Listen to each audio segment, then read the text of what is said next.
என்னடா இல்லப்பா எப்படி இருக்கேன்னு கேட்டேன்.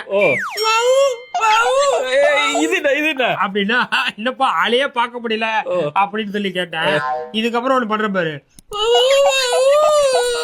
இது என்னடா விஜய் டிவில எங்களை ஏமாத்திட்டாங்க. கூட்டு போய் 8 மணி நேரம் ரெக்கார்ட் பண்ணி எடிட் பண்ணி தப்பா காட்டிட்டானுங்க. ஏன்னா 8 மணி நேரம் அந்த ப்ரோக்ராம் ஷூட்டிங் எடுக்கிறாங்கன்னா எடிட் பண்ணி தான் போடுவாங்க.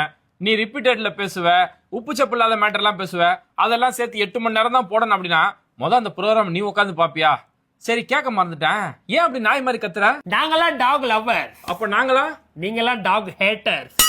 இதுதான் உங்க பிரச்சனையே. என்னவோ நீங்க தான் பிராணிகள் மேல அக்கறை இருக்கிற மாதிரியும், நீங்க தான் மனித புனிதர்கள் மாதிரியும், மத்தவங்களாம் அந்த மாதிரி யாருமே இல்லாத மாதிரியும் பேசிக்கிட்டு இருக்கீங்க. இங்க யாருமே நாய்களை கூட்டு போய் கொல்லணும்னு யாரும் சொல்ல. மக்கள் வாழக்கூடிய தெருவுல, குழந்தைகள் விளையாடக்கூடிய தெருவுல, பொதுமக்கள் போகக்கூடிய தெருவுல நாய்களை இன்னைக்கு கடிச்சு பல மரணங்கள் நடந்துட்டு இருக்கு. அது வேணாம் தான் சொல்லிட்டு இருக்கோம். ஹலோ, இந்த உலகம் வந்து எல்லாருக்கும் பொதுவானதுங்க. பிறப்புக்கும் எல்லா உயிருக்கும் தான் சொல்லுவா. அதெல்லாம் நாய் கிடையாது. எங்க பேபி குழந்தை. அது நம்ம எப்படி வாயால பேசுறோமோ அதோட லாங்குவேஜ் வந்து கத்துறது கடுக்கிறது. அதை இருக்கக்கூடாதுன்னு சொல்றதுக்கு நீங்க யாரு? How are you? சரி, நாய்ங்கெல்லாம் எங்களுக்கு குழந்தை மாதிரி அப்படிங்கிறீங்களே, உங்க வீட்டு குழந்தைங்களை நாய் கடிச்சிருக்குதா? எங்க வீட்டு குழந்தைங்களா நாய் கடிக்காது. ஏன்னா நாங்க எங்க குழந்தைங்களை விளையாட கூட ரோட்டுக்கு அனுப்ப மாட்டோம். ஸ்போர்ட்ஸ் கிளப்ல தான் அனுப்புவோம். Elite people. சரி, அப்ப நாய்ங்க இருக்கு தெருவுல நீங்க நடந்து போவீங்களா? No no no no. எங்களுக்கு பொல்யூஷன் செட் ஆகாது. சோ கார்லயே போயிட்டு கார்லயே தான் வருவோம். Elite people. அப்போ தெருநாய்ங்க இருக்கு தெருவுல உங்க வீட்டு பிள்ளைங்க விளையாடாது, நீங்க அந்த தெருவுல நடந்து கூட போக மாட்டீங்க. ஆனா அந்த நாய்ங்க அந்த தெருவுல இருக்கணும் நீங்க முடிவு பண்ணீங்க. அதை முடிவு பண்ணிட்டு அந்த தெருவுல வாழக்கூடிய மக்கள், அந்த தெருவுல தினமும் வாழ்றவங்க, அந்த தெருவுல விளையாடக்கூடிய குழந்தைங்க, சுக்கி சொமேட்டோ மாதிரி அந்த ஊழியர்கள் தினம் நைட்ல போய் கஷ்டப்படுறாங்க.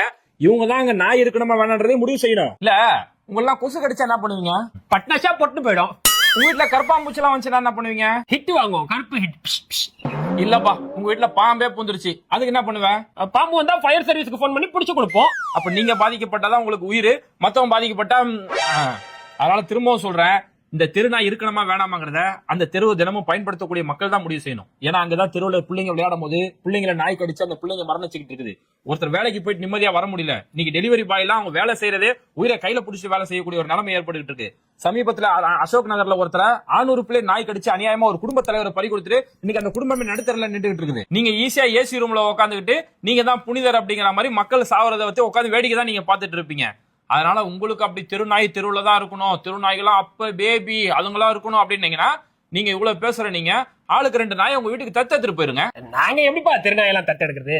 நாங்களாம் வந்து எலைட் பீப்புள். இந்த ஜெர்மன், பெர்ஷியன் இந்த மாதிரியான நாய்கள் எல்லாம் வளர்ப்போம். அதை விட்டுட்டு தெருநாய் கூட எல்லாம் வீட்டுல எடுத்துட்டு போய் வளர்க்க மாட்டோம். தெருநாய்கள் தெருவோட முடிச்சுப்போம்.